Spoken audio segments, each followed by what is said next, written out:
Welcome to the Intentional Encourager podcast, where each episode brings you compelling conversations and stories designed to entertain, enlighten, and encourage. And now here's your host, Brian Sexton.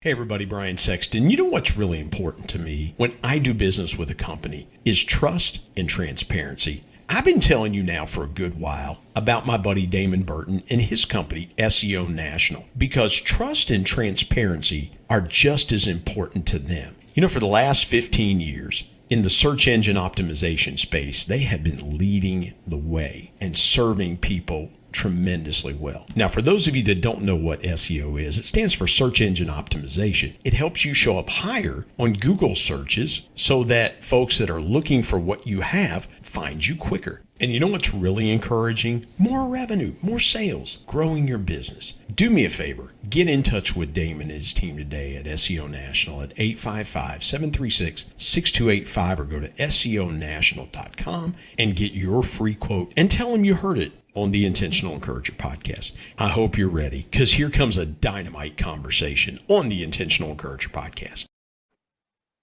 And welcome into the Intentional Encourager podcast. I'm your host, Brian Sexton. Thank you for joining us again today. Look, every podcast, I want to provide the best experience possible. And I've got somebody that does that himself. If you go to Twitter and you go to @CoachJFry, F-R-Y, you're going to find a great experience. This guy, you want to talk about encouragement. This guy does it with his tweets, with things that he talks about. He's a performance coach. He's an author. He has the hashtag healthy leader, healthy coach. And again, I suggest you go there. And not only that, check out his website, CoachJFry.com. Coach, CoachJFry.com. But you can find him right here, right now, on the Intentional Encourager podcast. Jason Fry. Jason, what's good? How you doing? Hey, everything is good. It's 25 degrees and I'm inside, so obviously I'm doing a lot better than anybody who's outside right now. Well, yeah, as we record this, it's about the same here in wild, wonderful West Virginia. That's why I've sweatered up this morning. And so, yeah. And by the way, I didn't tell you this before we started recording. My wife's maiden name is Fry. F-R-Y. So yeah, there might be some distant. You might have some, as we say up here, kin in West Virginia that you don't even know about. So right. Hey, let's start here this morning. As we think about the last 21 months or so, and Jason, this is where I've gone with most people as I've done the podcast. It seems like that we're still navigating through unusual times. So I want to take a different approach with you to this question. A couple of things that I want to get this conversation rolling with this morning. Number one, what were some things that you found out through the pandemic and began to incorporate yourself that you'll take out of the pandemic? And how did you coach yourself through what you were dealing with your family, your community, things like that? Because a lot of people rely on coaches in those moments. But how did you coach yourself through getting through the last 21 months or so? Oh man, hey, you know what? That's a really good 2-question series. You know what? The number one thing for me on getting through, on how I got through, obviously, I had a great group of men who challenged me every week on Thursdays. So we got together, we got online, and we shared with one another. And it was just an amazing experience. And it was something that I really found that was that, like, when you get together and you start sharing and you start being vulnerable, that's where things just really, really explode from a growth standpoint from you as well as them. So there has to be that trust level. There has to be that ability to, I got to give and receive this honesty. And when I do, I just get better. I'm automatically a product of my environment. And so I was fortunate. And so that was one of those things that it was Thursday mornings. And so it took me into Thursday and Friday. And then it was one of those things that the more I got into it, then it took me into, like, it gave me a great sense of who I was. Thursday, Friday, Saturday, Sunday. And then the more I do it, the more the power of that group really went with me. And I could make it till basically Tuesday or Wednesday. And then I knew that the next day. So I was getting my fill with my mentors of, I mean, we're talking about coaches, preachers, wealth managers, everybody from a different background all came together in this group. Some of them were retired, some of them were on the brink of it, some were police officers. So it was an amazing experience within that. How did I do that? I took that with me. I launched My Healthy Leader actually during that time frame. And so it helped me become a better dad. And so your question on how did I navigate this uncertainty with my family, it was something that I worked on our Healthy Leader program. I wanted to be a better dad, and I wanted to practice those core fours as we got, into this time frame of 2020, of COVID, all this stuff. So the breath work, the exercise, the reading, and the reflection, those are our core fours. And it was because of that I was able to be a better beacon, so to speak, a light or a spark, as I try to focus on, to my family. You said something really interesting there that I wanted to just pull a little more conversation out of. In coaching and having been around coaches for the last 7-8 years, my son played 4 years of high school basketball, the last 2 or 3 after he's graduated. I've still remained around the high school program that he was involved in. What I've noticed about kids and coaches, and a lot of, and you can take this to the college level, you can take this to the professional level, a lot of times it's hard for athletes to be honest with their coaches, right? Because if and we've seen this in the NFL, in pro football, a lot of guys that if they have a head injury or a concussion or they got their bell rung, and even we've seen I saw kids playing high school basketball that didn't want to come out of the game. And it was, how do I manipulate these symptoms that I'm feeling well enough to convince somebody to let me stay in the game? How do I not draw attention to myself? And Jason, I feel like with the pandemic and things like that, I think a lot of people were saying, man, I've got a little cough, I've got a little sniffle or something like that. Or, hey, I don't want to be totally honest with how I'm feeling. I may be feeling stressed. I may be feeling anxious. I may be feeling like, I'm not sure what I want to do. And that honesty, where in normal situations, they would be up front. I'm just not feeling it today. Maybe they kind of felt like, hey, if I am honest, how's that going to be perceived? Am I going to be somebody less than worthy? Mm-hmm. How did you overcome that yourself? And how transparent did you find other people? Did you find that what I'm talking about? Did you find that, experience that? Because again, you mentioned honesty. It's so important for a coach and an athlete to have an honest relationship with each other. And there are times when when an athlete can say, if I'm completely honest, it's going to be detrimental to me because my coach is going to think something that is really not the case. Mm-hmm. Hey, that dives into so many different ways. Well, take it where you want to take it, man. Go for it. Number one, the only way that you give and receive honesty is through trust, right? And so it has to be a practice. There has to be an intentionality of, okay, I really want to develop this relationship with you. And so therefore we have to practice it over and over. It needs to be a daily thing in order for when you do feel poorly, that you can have that level with your coach to say, Coach, I'm not bringing it today. Coach, I have the sniffles. Coach, I'm not here mentally. I'm having some issues. Because otherwise they won't say it. They're not going to tell you. They're going to tell you that they got their bell rung or that they're seeing stars or whatever. Well, the thing is, you're supposed to be a warrior, right? I mean, you're supposed to, listen, man, we need you. You got to go make a play, or you've got to go do this, man. We've got to have you.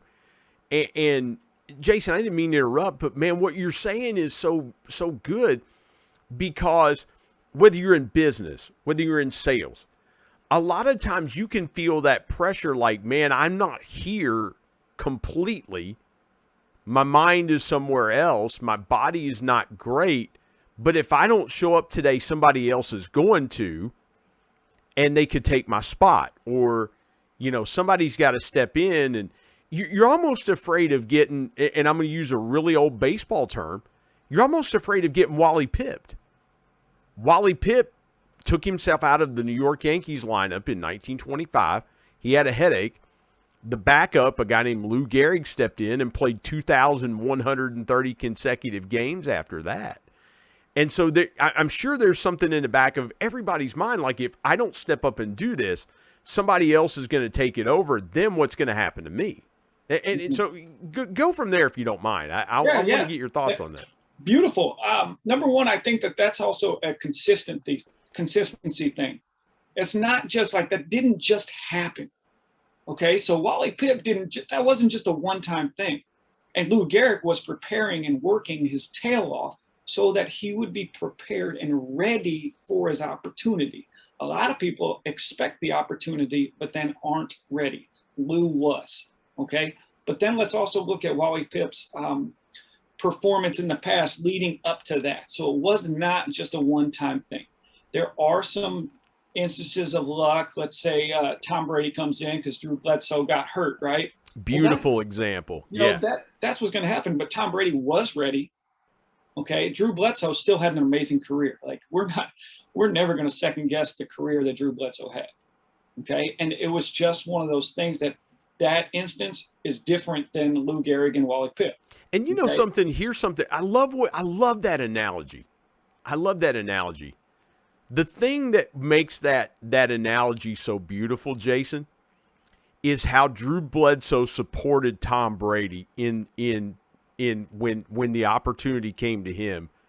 Bledsoe wanted to play. Bledsoe had just signed a $100 million extension with the Patriots. He was the franchise quarterback. Yeah.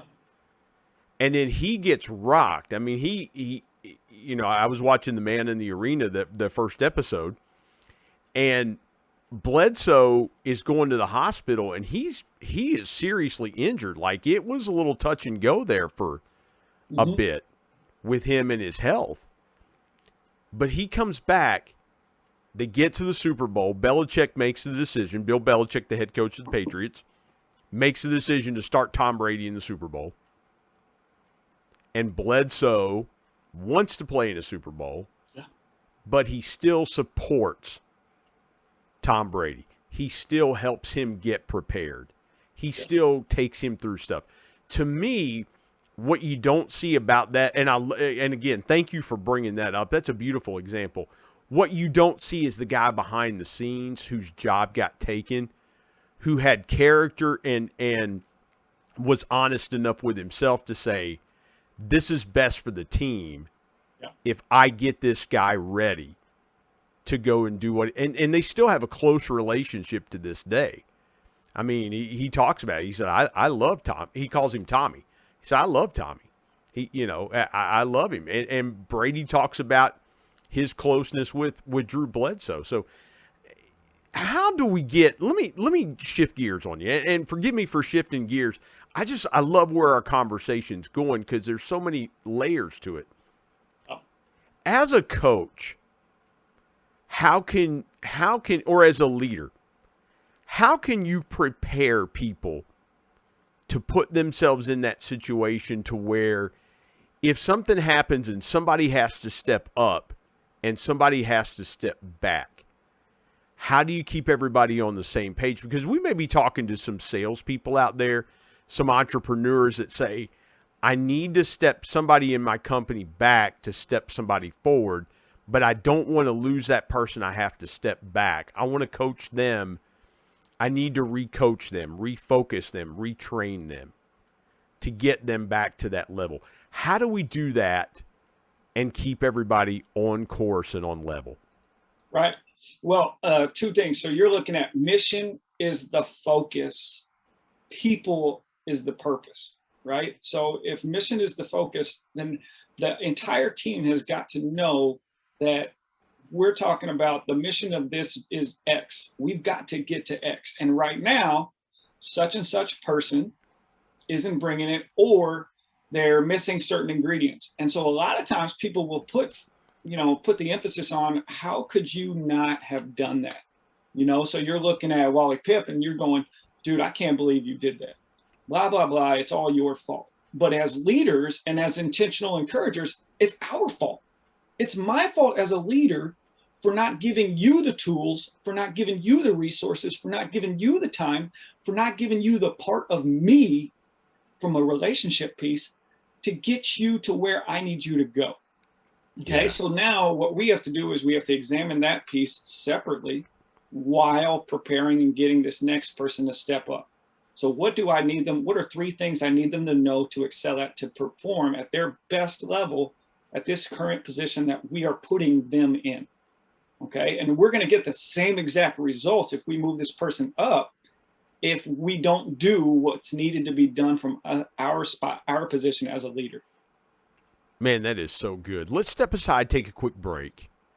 We come back, I want to talk about the Healthy Leader Initiative, because as you go into 2022, and as you're listening to this, it's the start of 2022. You're getting your goals aligned. You're finding your mission. You're finding your vision, your purpose.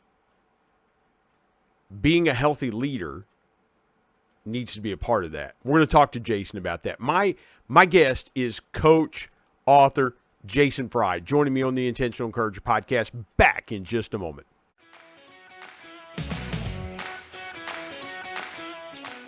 Hey everybody, Brian Sexton here. The new year is upon us, and you may be sitting there thinking, hey, I would really love to pay off some debt, or I would like to save for that dream vacation. Maybe you want to buy a new car. Whatever it is you want to do financially in the coming year, let me give you a great piece of intentional encouragement and something to think about that might help you do it. Products for Profit. Now, this is a course taught by my good friend Joe Hart, who's been a guest on the Intentional Encourager podcast and has told his story how reselling changed his life. And you know what, folks? It could do the same thing for you too. It's really simple. Reselling is basically buying a product and then reselling it online for more money. And Joe is going to take you through the steps and show you how to do this either part-time or maybe, as some of his students have done, take this full-time as well. Go to coachjoe89.gumroad.com/L/premium PFP. And oh, by the way, this group is going to help you find leads of products that are profitable right now, give you all kinds of great intentional encouragement, and you're going to be surrounded by a community of people that are going to want to see you be successful in the reselling game. Again, go to coachjoe89.gumroad.com/L/premium PFP and tell him you heard about it on the Intentional Encourager podcast. And now let's get back to more great conversation here on the Intentional Encourager podcast.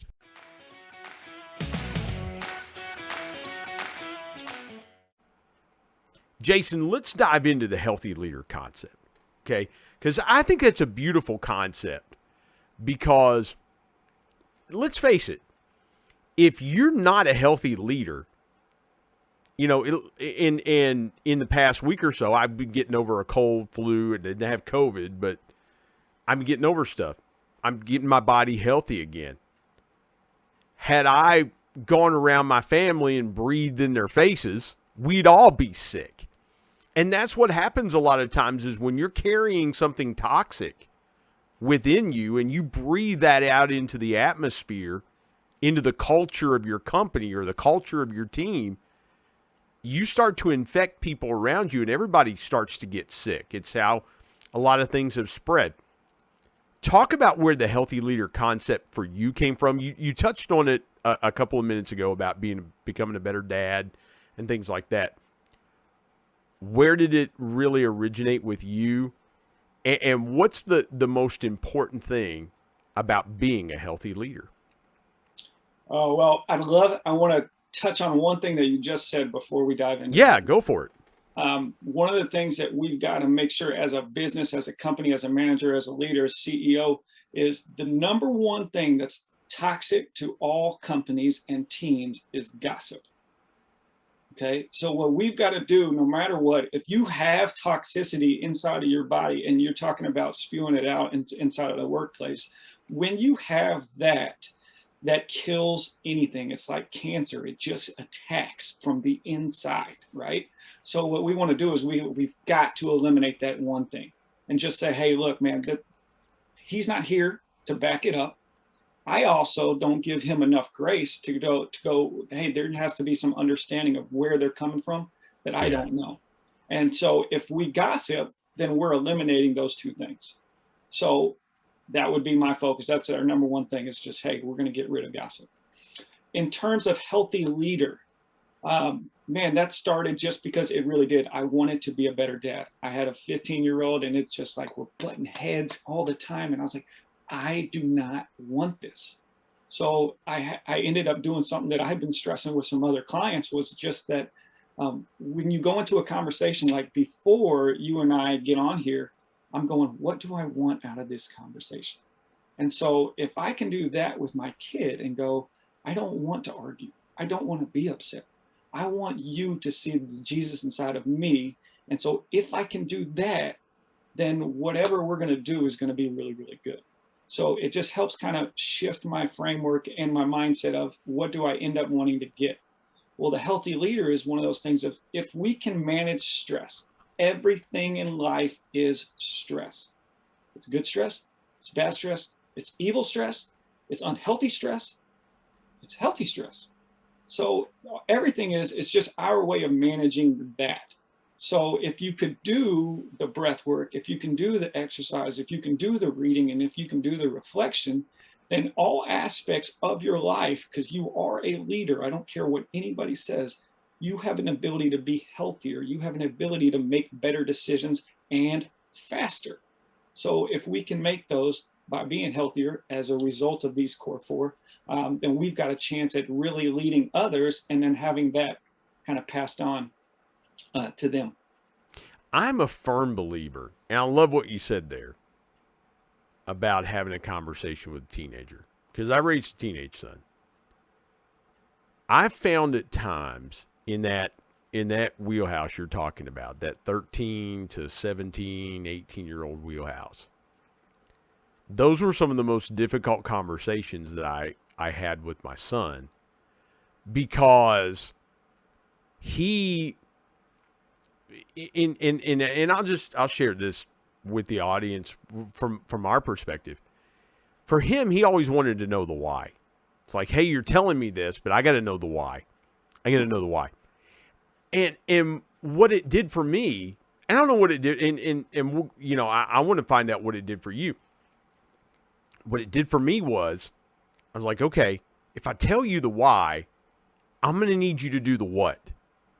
Because that's really what I need to, and I had to tell him my why from my perspective. Like, look, man, if I ask you to execute something, here's why. But you got to trust me in the moment that there's a reason I'm asking you to do it. I may not have 10 minutes to explain why I'm asking you to do this. And in life, you may get asked to do something, and somebody that's asking you to do it may not have 10 minutes to explain their why.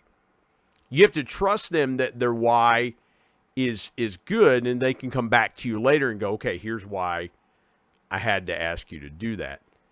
And again, I think a lot of people that we manage, that we lead, that we coach, in the back of their mind, they're going, why is coach asking me to do this? You know, I know I did when I played sports. Like, why is coach asking me to do? Why as a pitcher do I have to run after every practice? Well, it's because I'm going to need my legs late in the game, take stress off my arm. And so when I became a baseball coach years later, we talked to our pitchers. We were like, this is why you run. You bend with your legs, you take stress off your arm. And so, yeah, for you, Jason, what did those conversations produce for you that were V8 moments, right? I mean, because we all have them. Especially like you said, if you raise sons, you're going to have some of those V8 moments, because you're going to be, you know, it's going to be like button head sometimes. What did those produce for you that were real V8 moments for you? Oh, man. I think that what did they produce? They produced a chance at my kid going to the mountains with me, right? So it produced an ability to at least take a step forward in terms of the relationship. It allowed me to see that it's more important to really give the why and to not so much focus on the how. I think too often we say that it has to be this. Like as a basketball shooting coach, you're sitting there going, okay, well, it's got to be at the elbow, and then you've got to make sure that you stay firm 10 toes to the rim, right? So that's what most coaches would say in terms of shooting. But Steph Curry doesn't do that. Steph Curry's an outlier, right? And a lot of people do it a different way. So we need to be more focused on, hey, this is the why. So we want to just make sure that we're tall on our shot. We're finishing with our finger in the rim. We're doing this piece, and I don't care so much that your elbow's out a little bit. Okay, because you're still making certain shots, you're still doing certain things. So I think that it's more along the starting with the why, giving them this why piece, and then you have the ability to go, okay, let's rep it over and over, so that the what gets accomplished, and not so worried about the how. And so I think that was a big give me that aha experience and that aha moment as a dad, to be able to go to realize that I was spending too much on the what, way too much on the what with my kid. And so if I could do that and then eliminate the what piece, then we can get further and further into this relationship.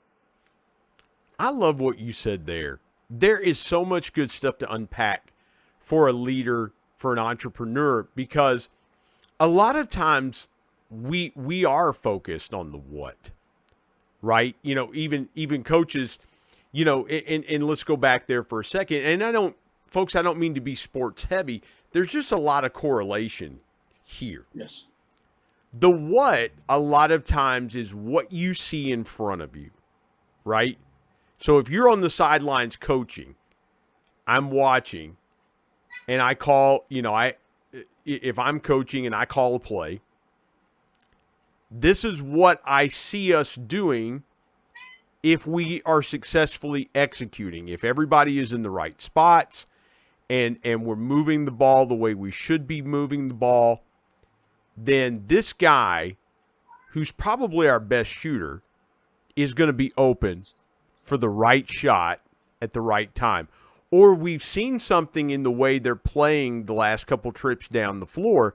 Maybe they're trying to take away that shooter, and they're leaving the inside open. If we call that play and we do what we're supposed to do, we're going to get an easy bucket.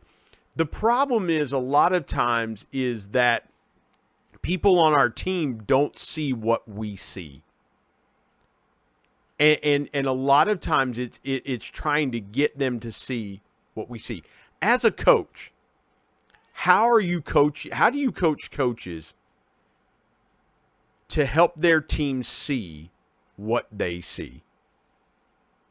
Beautiful. I think probably the most important thing, and it's actually the thing that we start with at the very beginning, and it's communication. Okay, so a lot of times that we're just focused on trying to get there. Like, it's put the ball in the hole, it's cross the end line, cross the pylon. You know, it's those types of things. And so it just becomes I need you to be able to do this to accomplish what I would like to see, so that we can actually get an idea. Because when a coach makes a play, they're seeing just how the defense is defending it.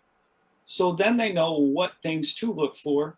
And so if you have concise communication, so if there's something to where, like, there's no question, there's no gray area, it's super simple. My kids know that we are doing this.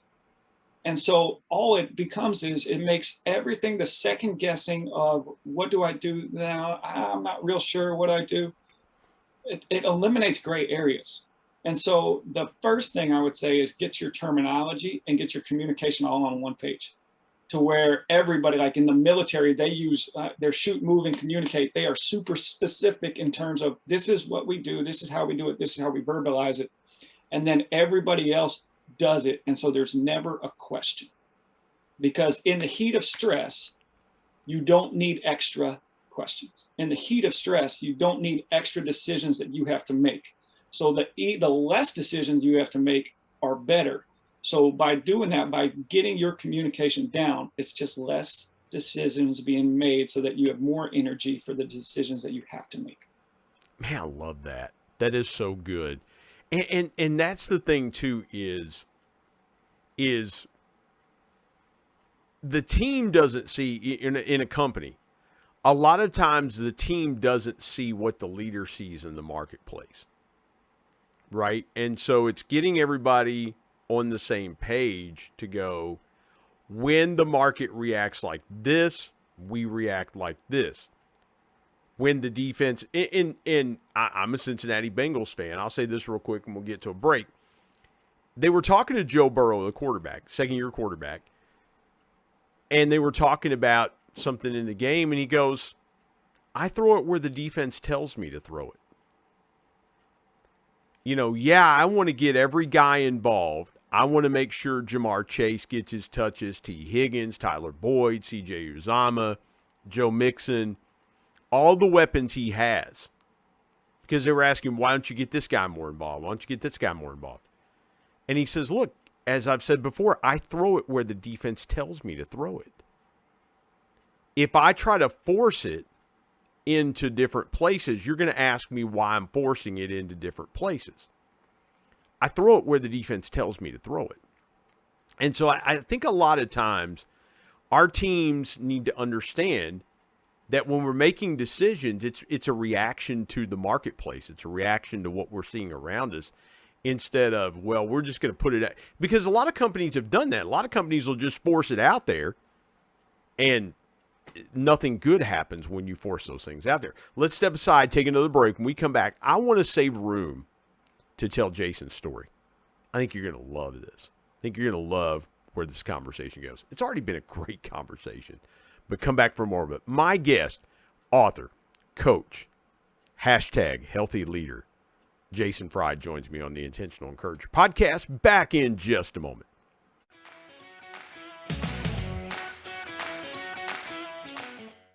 Hey everybody, Brian Sexton. I want to take a moment and tell you about my friend Harry Spate and his new book, Selling with Dignity. Harry has taken an age-old concept of sales and he's put a new twist to it, and I love the direction that he's taken with Selling with Dignity. And here's what's encouraging about Harry's book. Instead of viewing people as numbers and machines, salespeople are now given the tools and the encouragement to be dignified in their approach. Here's what Harry says. He says, selling is an honorable profession when it's done right. When sellers feel they're valuable and have integrity and respect, this opens the door for better conversations and eventually relationship. This book puts an end to sleazy sales tactics and proves why selling with dignity can be done, and it leads to massive success. And I couldn't agree more. Go to sellingwithdignity.com, get your copy today, and if you want Harry to sign it, he'll do that for you. Again, go to sellingwithdignity.com and pick up your copy today of the new book by Harry Spate, Selling with Dignity. And now let's get back to more great conversation here on the Intentional Encourager podcast.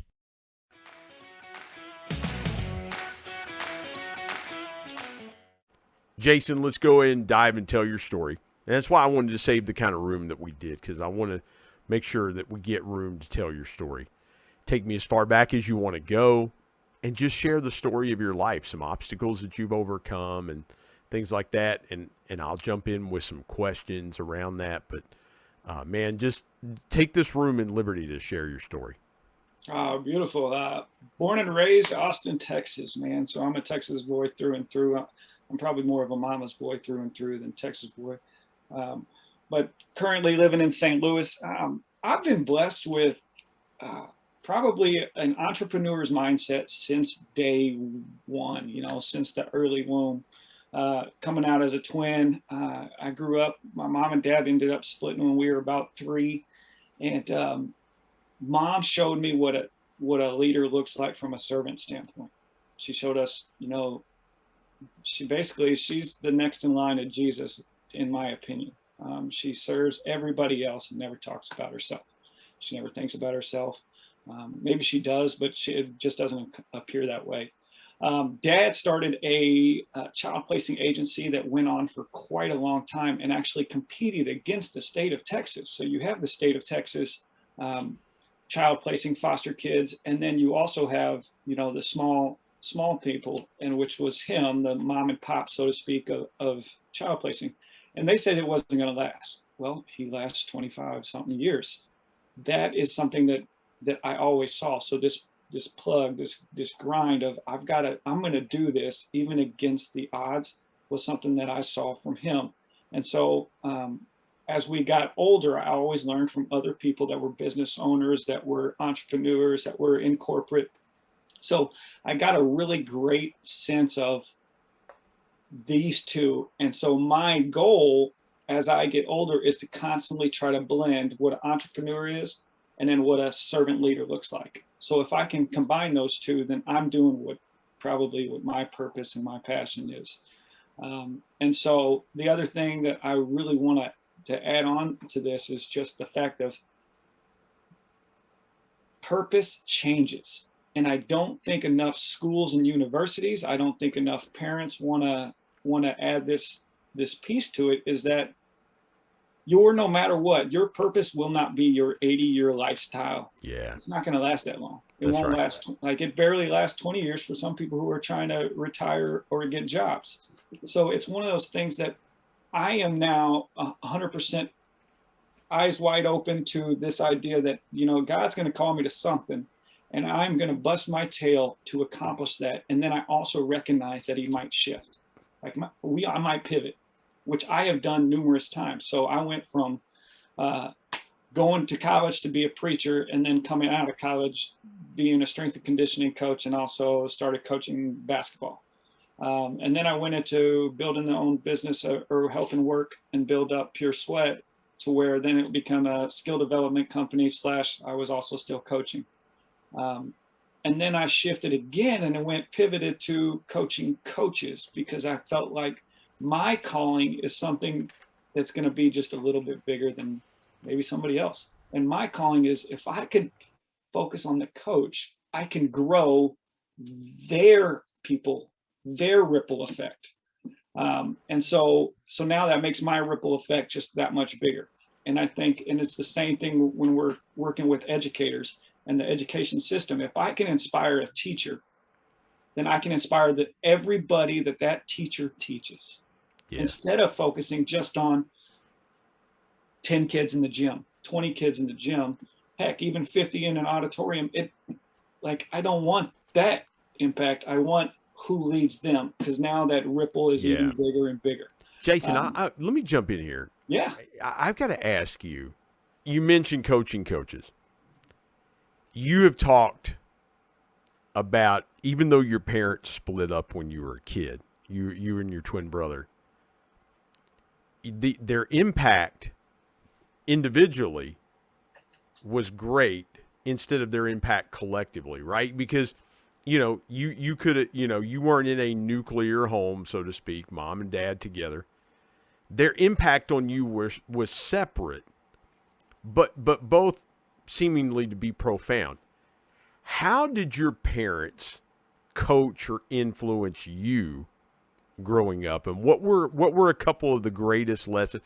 You mentioned persistence from your dad. You mentioned your mom being next to Jesus. That's a good Texas mama's boy right there. Yeah. But were there a couple of coaching lessons that your parents either taught you or showed you that are helping you today to coach coaches? Yeah. You know what? I think the biggest one, just having a servant's heart. When you focus on the other person, both of you benefit. Okay. So when you focus on serving and making this other person better, not only do they grow and have a chance at making a bigger impact in this world, but you grow as well. And you learn different things. You learn how to speak to people. And it's probably because of it's both of them. They are both such a fundamental piece to my development and my growth. She was a quiet servant leader. That's what a great leader to me is. A great leader, a great coach makes the team look outstanding, and people focus on the players. A great coach makes a great leader, a great manager makes your team look so friggin' good, and yet you look like you just have a team full of all-stars. That's what a great leader does. And so I think that having a piece of my mom do that to me was probably one of the best things. And so I've always been one of those guys who I am so focused on the light being on others. I don't need the light on me. Okay. Because my job is to provide a spark. That's it. Okay. It is not my job to win somebody over to Jesus. It is not my job to do anything. It is my job to just light, just spark, right? So just spark the torch Yeah. so that you can carry it, so that you can actually light the sucker and then go forth and do what you are called to do. Okay. Because I recognize that it's not, Jesus calls whoever he wants. And Right. Jesus is going to get who he wants on his team. And all my job is to do is to provide some type of spark, right? But I also recognize that through my dad and through both my mom, is that a spark is what? A spark causes friction. Yeah. So friction has to occur. Well, what's friction? People don't like friction. Friction is that discomfort. Friction is that hurdle. It's that struggle. And so being in the family at which I did growing up, I saw plenty of struggle. Yeah. I either saw it from our family instance or watching my dad with the foster kids and hearing those stories. We've all heard those terrible stories. Well, they're true. They've happened. So I've gotten a chance to see it both from other people's perspectives as well as, my mom's struggling because she's got 3 kids. She has 2 twins and 18, and my sister was 18 months older. So we're talking 3 kids in diapers. Yeah. So I mean, the struggle is entirely real, but I've also had the perspective of seeing it from other people as well. And so it's my goal to help kind of people navigate that uncertainty and how they could question things and how they could learn from things. And so it really has been both of them that taught me those lessons. Take me through the greatest obstacle that you faced in your life, and what was the lesson that you took from it? Because I everybody's story is different. Some people have gone through a multitude of obstacles. Some people have had very few. Take me through one of your greatest obstacles and the lesson you learned from it. Man, I probably didn't learn the lesson till later. So that's the hard part. I wanted to be a leader. So when I was in college, I just wanted to be the captain. And I thought, if I earned the captain job, then that would be good enough. And now I'm the captain of the team and blah, blah, blah. This is how great life is if I'm the captain, right? But I didn't know that I was a poor leader. I wanted to be a great leader. I thought I was, because I was getting shots up. I was getting reps up, but I allowed other things to infiltrate that to where, the honesty, there were just things I didn't know, right? So we don't know what we don't know. And I thought I was a good leader, and that wasn't the case. Okay. So I didn't allow discomfort to move me. I allowed discomfort to keep me down, and I allowed discomfort to keep us down, or I allowed gossip.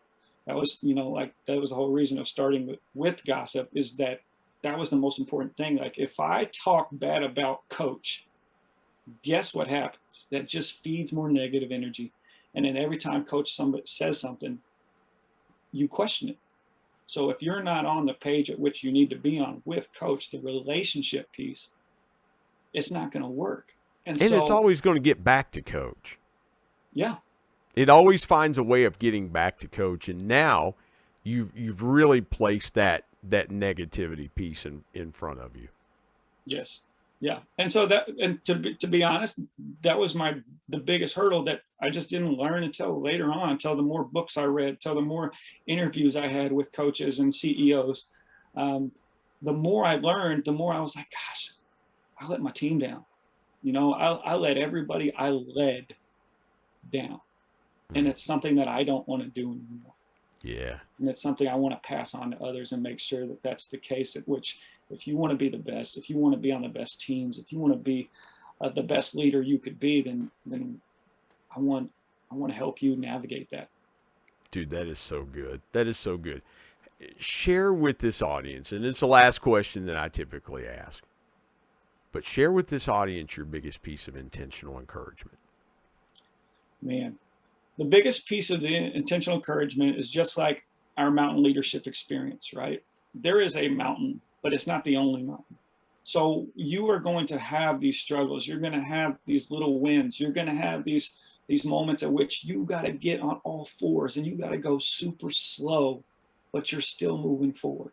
You got to go to where, you know what, that path looks like it's right, but you know what, maybe it's super slippery and I got to go a different way. Maybe I have to go down and around in order to come back at a different point to get to a different position.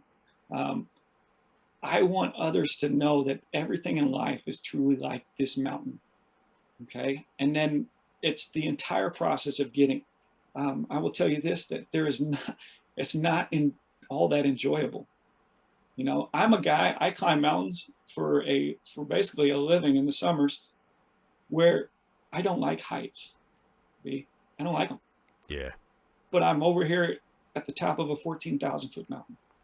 And the reason why I do that is because of the process at which it does to me when I get to the top. And it's only as a result of the process of climbing the mountain, the struggles, the people that are with me side by side who share the struggle with one another. And I think that that's probably the biggest thing is finding people who can share the struggle with you. And then the other thing is just try to go piece by piece up this mountain. And when you get to the top, you get to see this amazing view. And then you go down and then you share this experience with other people. So you share your experience of how you became better, the process at which you came better. You share that experience with others and either make them better or you move on to the next mountain. Like there's always going to be a mountain that we're going to climb. There's always going to be struggle, but it's how do I handle the struggle?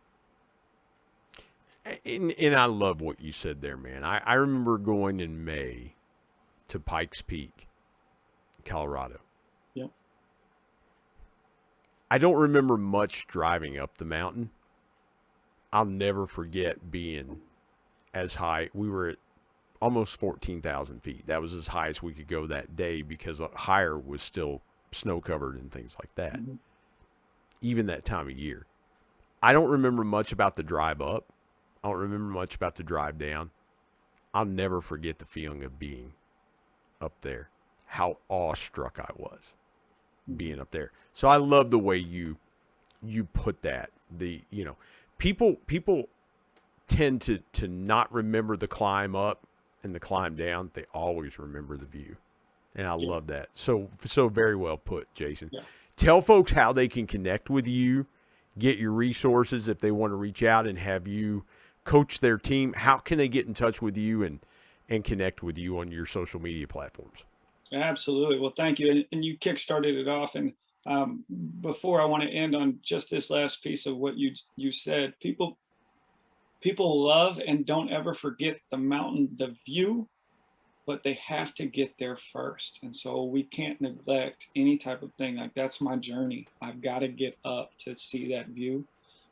And so I think that it's just a reminder, hey, look, whatever you're going through, whatever you're struggling with, whatever you're battling, like you're going to get to the view and you're going to understand it. And there's no timetable on it. So you might be on that mountain for 20 years, but that's okay. But you're going to get to the top. We are going to get to the top. And then we're going to have that view and we're going to have that feeling that goes inside of our soul. And that was the whole reason why I did end up deciding to do those mountain experiences, was what God placed inside of my soul when I felt at the top. Where you can connect with me, guys, Jason at CoachJFry.com. That is my email. I will respond as quickly as possible. Please, that's my personal email. So please send it to me. I don't have bots. I don't have an assistant. It's just me. So I'm going to get to you. Everything, we try to keep everything as consistent as possible. Instagram is Coach J Fry. And then Twitter is also Coach J Fry. I'm on LinkedIn as well. So that's Coach J Fry. So we try to keep it as simple as possible. So wherever I'm not on TikTok. So don't go there. Me neither, brother. Me neither. Hey, I know I probably should, but you know what? We're going to stay focused on going up some mountains, and those are my avenues at which we're going to do it. So I'm too old to be on TikTok, man. I might break a hip trying to do some kind of funky dance or something. You know? Yeah. Everybody complains about being an athlete about their knees, but man, if I do TikTok, my hips are going to go out. Yeah, you got that right, man. Jason Fry, Jason Fry. What a tremendous conversation this has been. I am grateful and appreciative to you. Big shout out to our mutual buddy Marsh Bice for connecting us. And man, what a great conversation it's been. Thank you for joining me today on the Intentional Encourager podcast. Thank you. Thank you.